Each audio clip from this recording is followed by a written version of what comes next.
स्वामी समर्थ जय जय स्वामी समर्थ. श्री स्वामी समर्थ जय जय स्वामी समर्थ. आपण आज स्वामींनी एका इवल्याशा बाळाला कसे जिवंत केले ते आपण पाहणार आहोत. अक्कलकोट जवळ एक खेडे होते. तिथे राधा नावाची एक बाई होती. बाळंत होऊन 8-10 दिवस झाले होते. मूल जन्मल्यापासून आजारीच होते. कायम आजारी पडत असायचे. वैद्यांनी खूप खूप उपचार केले, परंतु काहीही उपयोग झाला नाही. मूल अस्तव्यस्त झाले होते.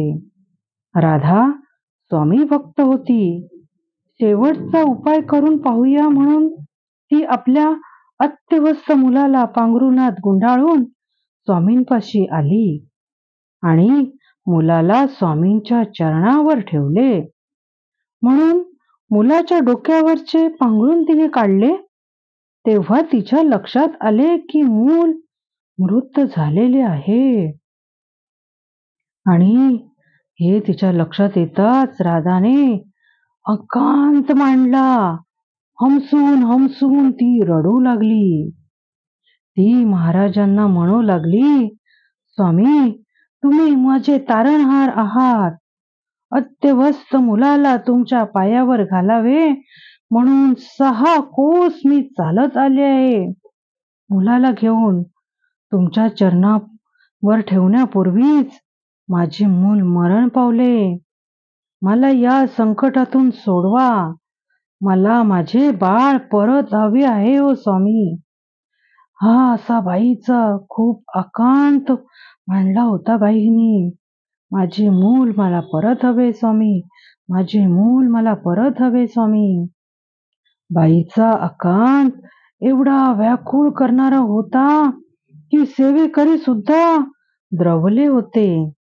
त्यांना सुद्धा पाझर फुटला होता. स्वामींना राधाची करुणा आली.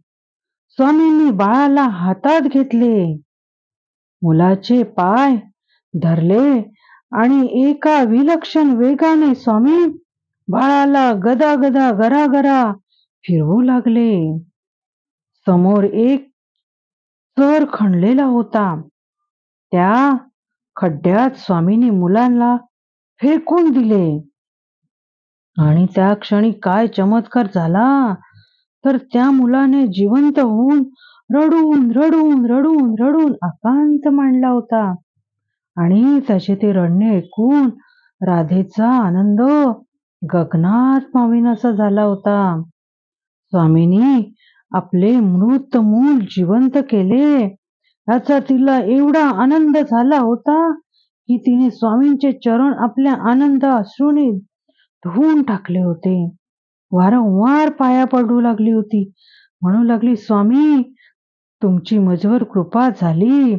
स्वामी, तुमची माझ्यावर कृपा झाली. मी निराधार. मुलाचे वडील ह्याच्या जन्माच्या अगोदर 1 महिना गेले. मला वैधव्य आले. हा मुलगा माझा आधार होता, परंतु काळाने त्याच्यावर सुद्धा झडप घातली.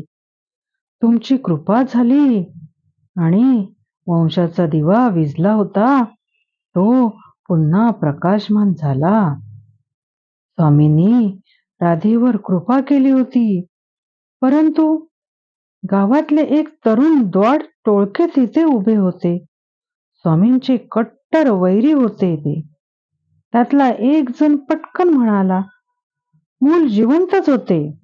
गरागरा फिरवून महाराजांनी खाली आपटले म्हणून ते रडायला लागले, एवढेच काय ते.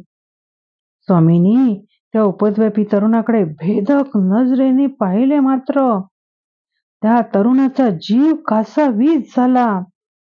मृत्यूदेवतेला स्वामींनी रिकाम्या हाताने परत पाठवले नाही.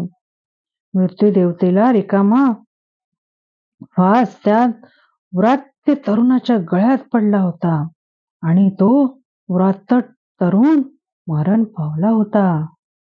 स्वामींचे असे चमत्कार आहेत. माझ्या प्राणप्रिय स्वामी भक्तांनो, भगवंताला साक्षी ठेवून आपण प्रत्येक श्वास घेतला तर नामस्मरणाला चंदन सुगंध सुटतो. याचा सोपा अर्थ असा की आपण करत असलेल्या प्रत्येक कामात भगवंताला साक्ष ठेवून गर्क झाले की फलाशा संपते आणि केलेले प्रत्येक कर्म उत्तम होते. भगवंत घरी येणार आहे म्हणून तुम्ही साधा केर काढलात तर जमीनच म्हणू लागते की आज किती छान वाटते आहे. याचा अर्थ असा की परमेश्वराच्या चरणांना केर लागू नये म्हणून जेव्हा केर काढला जातो तेव्हा प्रत्येकाचे पाय समाधान पावतात. आता आपण स्वामींचा कृपातारक मंत्र म्हणूया. निशंक होई रे मना, निर्भय होई रे मना, प्रचंड स्वामीबळ पाठीशी नित्य आहे रे मना. अतर्क्य अवधूत हे स्मरणगामी, अशक्य ही शक्य करतील स्वामी, अशक्य ही शक्य करतील स्वामी. थँक्यू स्वामी.